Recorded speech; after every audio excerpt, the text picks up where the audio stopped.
absolutely enjoyed it immensely. She's got the most beautiful voice. And of course, I love her growth. I could listen to her talk all night long. It's almost like we are going to Ireland, but it's better. Yes. It's like Ireland condensed into an hour or two. It harkens you back to times in Ireland when the simpler times and everybody was young, and it paints a picture that you're sitting in a field, or you're sitting in a pub, or in your house in front of a peat fire. It really brings back memories of Ireland.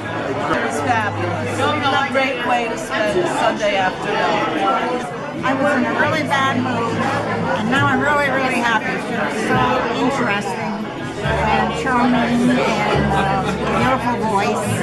Marvelous, really marvelous. Me, Milford. Thank you very, very much.